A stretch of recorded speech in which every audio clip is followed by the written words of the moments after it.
Fantastic. Thank you so much for the opportunity to speak with you today. I'm going to be explaining a little bit about what we mean by this concept of collaborative surveillance. It's a little less focused on disease X and how we do surveillance for disease X, but more thinking more broadly on how we look at our surveillance structures and how we look at data science and epidemic and pandemic intelligence with a more holistic view and essentially what we would like to, or what we see as the key challenges and key opportunities to be able to build back better from what we experienced within the pandemic. So I'm going to share a little bit about what we mean by the concept, as well as what we've been doing in more recent months in terms of on realizing and helping countries, regions, partners with actually implementing it within their own context to improve surveillance systems and improve overall global health security. So everyone in the room, I'm sure have seen sort of the similar graphic and has seen similar questions to this. We were all faced with this question, or these series of questions, this absolute barrage of questions during the COVID pandemic, but we faced this in every single emergency we face, ranging from, is this a true outbreak, to should I lock down, should I amplify, should I reduce my public health and social measures, and many sort of questions in between. And I think we all faced a very similar situation in which, when we looked at our own surveillance data, we looked at other evidence that we had on our fingertips, often it was challenging to be able to look at that evidence in the silos that currently exist within the space. There's also sort of limited granularity within a lot of these data. Many are just aggregate forms of case counts and death counts. And when we start to ask ourselves things like exposures or risk factors, vulnerabilities, you start to sort of face many challenges, as well as many challenges in terms of incorporating or accessing contextual data that is absolutely critical for interpreting the situation that is ongoing. And the world over, maybe less so in the European region, but sort of many countries in which WHO is working, but I think in many countries that you might sort of, and when you start to sort of filter down in terms of the levels, there is a growth of technical expertise to be able to gather, interpret, and convey the necessary insights and signals to be able to address many of these questions. These are not new challenges. This is something that has plagued WHO, has plagued public health for many, many years, and there's been a huge amount of investment in surveillance systems to be able to better address these questions. But the reality is that all the investment thus far has yet to be sort of satisfactorily resolve the questions that we need to be able to address. Just to really step back on the challenge, we have to realize that public health is made up of a series of decisions that then inform action. These decisions need to be informed by evidence, and that evidence varies depending on what decision you're trying to make. The surveillance inputs into that evidence also need to equally sort of flexibly and agilely vary to be able to look at any one of these evidence points. And then that also requires people, processes, technology, quite a sophisticated process to be able to generate that activity. So this is nothing new. This is basically data triangulation 101. In the wake of the COVID-19 emergency, our Director General put forward this harmonizing framework to be able to drive a stronger future. It was coined the Health Emergency Preparedness Response and Resilience Framework, HEPR for short, which is looking at how to strengthen the broader enabling environment for health security. And this looks at three key areas: governance, financing, and systems. The systems bits is where we come in most strongly in terms of the collaborative surveillance framework. And this is now formed as sort of one of five key components, which were prioritized by our organization to be able to strengthen our response to emergencies. Collaborative surveillance, in a nutshell, is an approach. It's a bit of a vision on where we need to go. It's an approach to strengthen national, regional, and global capacities towards one common goal. And that common goal, if you forget anything about my presentation, it's really just to enhance public health intelligence and improve the evidence for decision making. And that sort of endpoint decision-making is absolutely key.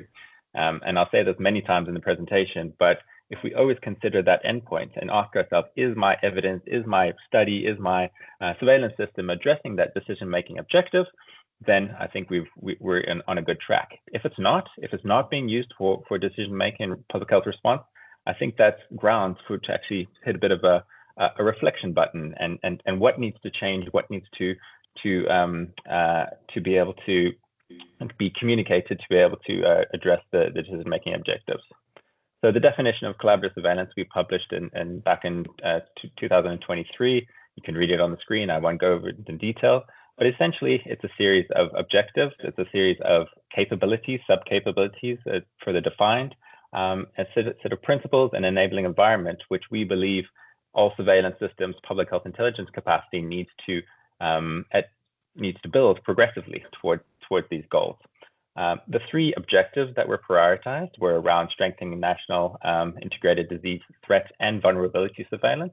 So not only looking at disease-specific approaches, but how are we incorporating viewpoints on threats? How are we incorporating the ability to look at vulnerability? For example, health systems capacity and access was probably the most critical thing within the COVID pandemic, more so than for example, case and death counts in terms of informing whether or not public health and social measures needed to be implemented.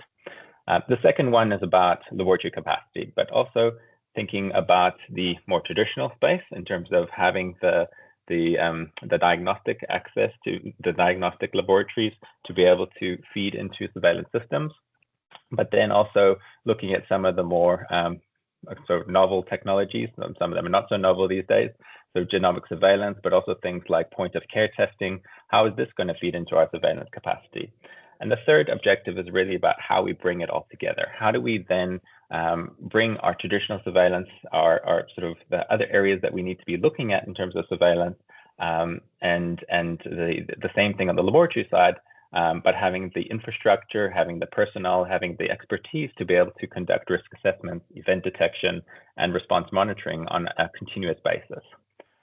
The other sort of big thing about collaborative surveillance versus sort of the current thinking in terms of surveillance is the major focus on the word collaboration. And the paper goes on to define 4 areas or 4 key dimensions of collaboration that looks at more traditional things like collaboration across systems, collaboration across sectors, but also thinking more broadly about, for example, how we look at our emergency cycle, that we're not only gearing up all our surveillance systems for one objective of event detection, but we're also thinking more broadly about how we access and leverage the information that is being produced by these surveillance systems and prioritize it as well in terms of the evidence generated to be able to address the full emergency cycle.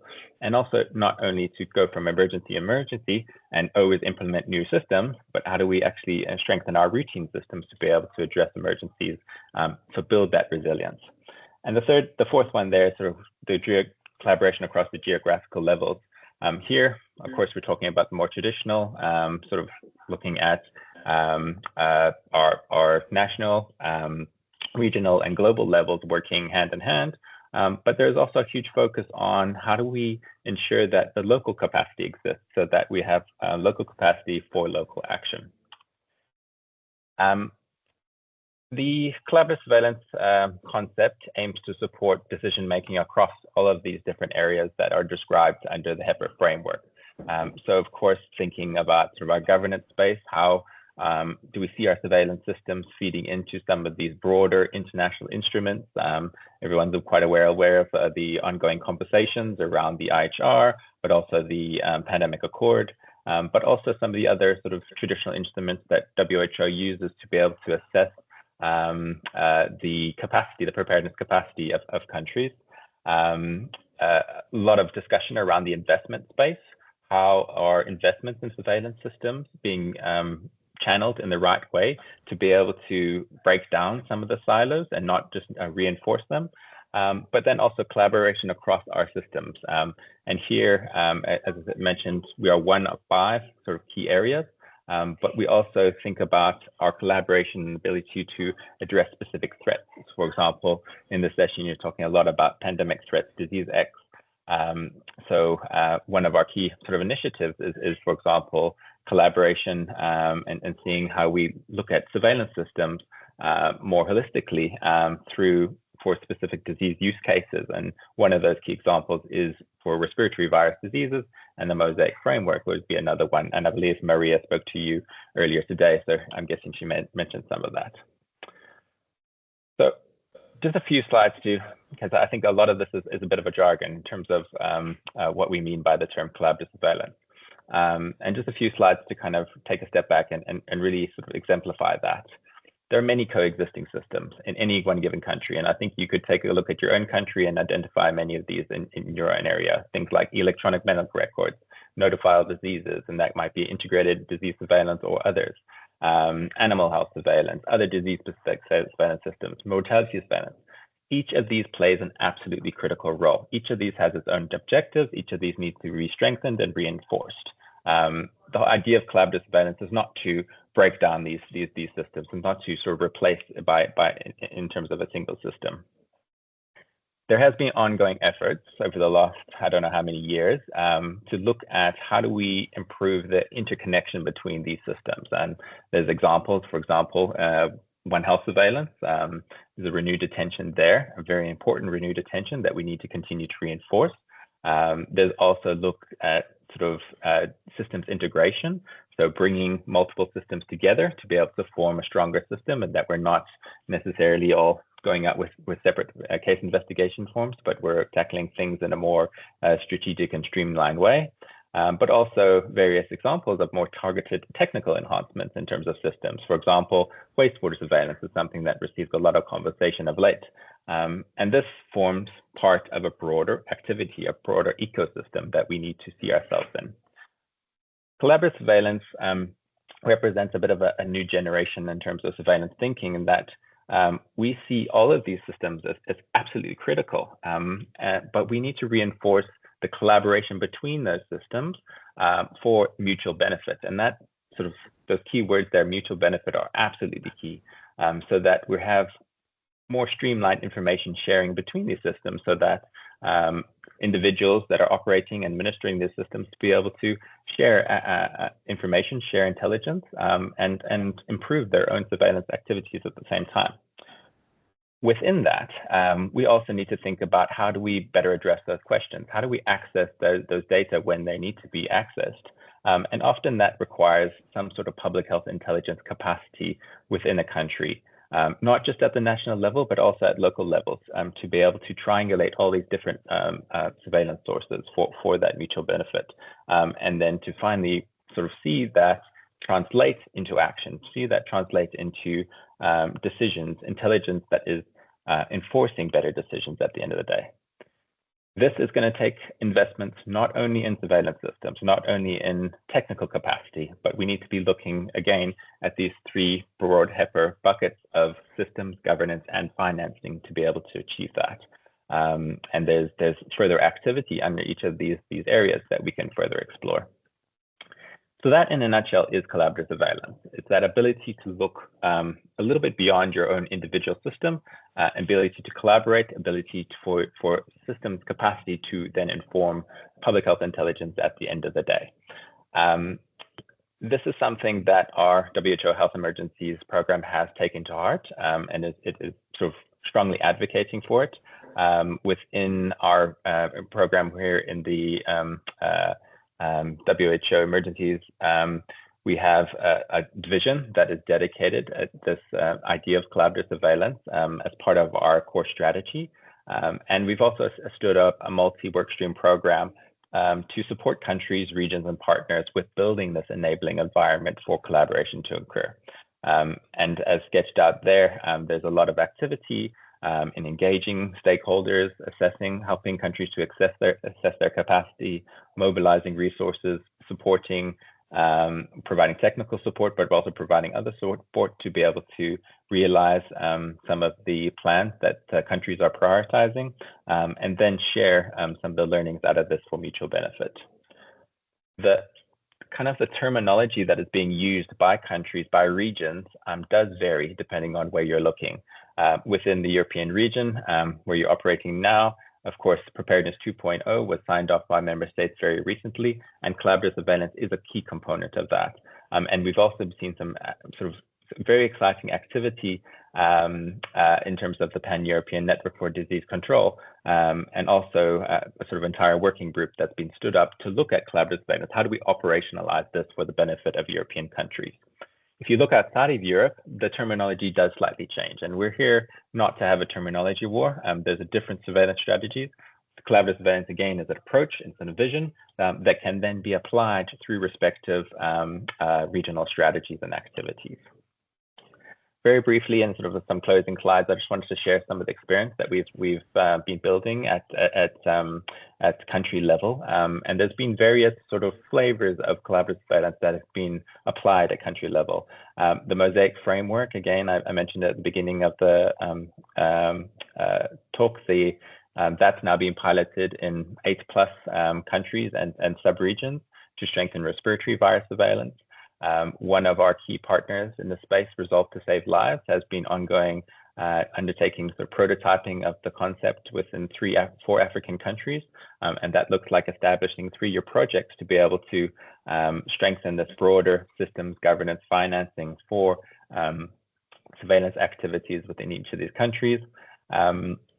And within our Southeast Asian region, they've coined the term multi-source collaborative surveillance to undertake a stepwise approach to strengthening really coordination between surveillance systems. So looking at mapping capacity and how does those capacities then translate into decision making for regions like Nepal, Indonesia, and others. There's a lot of emerging lessons out of these activities. For example, and I said this many times, it takes not only thinking about surveillance systems, not only thinking about technical solutions, but thinking about the broader environment, the governance challenges, the financing challenges. How do we tackle these all together? Thinking quite concretely about how do we address some of the multi-sectoral coordination activities. So thinking beyond individual systems, but also better use of existing data. We're not talking about establishing new systems. We're talking about let's like a strong look at our existing capacities and use them better for that local level action. There's a lot sort of, if you take collaborative surveillance at face value, it seems quite hypothetical, but there is some sort of real value there in terms of when we look at specific use cases, and that might be a specific disease or a specific hazard or a specific challenge that we want to tackle. And each of these situations has been looked at for a specific targeted action, and that's been useful in terms of strengthening not only that surveillance for that specific disease, but then looking at the sort of the follow-on impacts of that for the broader surveillance infrastructure. For me, the process is more important and then the kind of the final end goal, the outcomes. So having the conversation, bringing the actors together, being able to look at better ways in terms of coordinating and collaborating across the systems. And finally, I think collaborative surveillance has brought some renewed attention to the space of surveillance. So hopefully conversations like this will also help to feed into some conversations in terms of your respective areas and in your respective countries. So very lastly from my side, how can sort of data science and research play a critical role in strengthening pandemic and epidemic intelligence? And the reality is it absolutely does play a huge role in what we do. There is a huge need to institutionalize capacities for that multi-source thinking, the ability to identify, map, integrate, triangulate data on all levels. That takes expertise, that takes people, that takes systems, that takes a lot of process to be built. Prioritize research efforts towards the needs and priorities of public health practitioners. And very recently, our division launched this research prioritization for pandemic and epidemic intelligence. Please do take a look, because that is a consensus-driven a series of key themes, activities, key questions that need to be addressed to be able to advance the surveillance space. And there's a lot of exciting themes that are coming through that I think we would like to see continue to be reinforced through ongoing research in these areas. But I think lastly and most importantly, continuously question the utility of the data, the evidence you're producing in terms of the surveillance outputs, the research outputs, to be able to ensure that these are addressing health decisions and are addressing action in real time. Try not to sort of distract from kind of the core activities. And we've seen many cases of sort of new surveillance approaches being promoted, which do detract from traditional systems, and they become, unfortunately, shiny distractions for government. So I think we have to be very mindful in the way we're communicating about surveillance systems. What objectives does it address? What doesn't it address? If it's complementary, be very open about that and not necessarily shifting resources away from some of those core systems. Ensure these outputs not only address single objectives, for example, event detection, but how do they address more holistically the questions that are being posed throughout emergency cycles, and last but not least, ensure that evidence is channeled through to decision makers in terms of ensuring timely and appropriate action. That's it from my side. Lots of people to thank in terms of the development and the subsequent implementation of this concept. Back to you, Chair.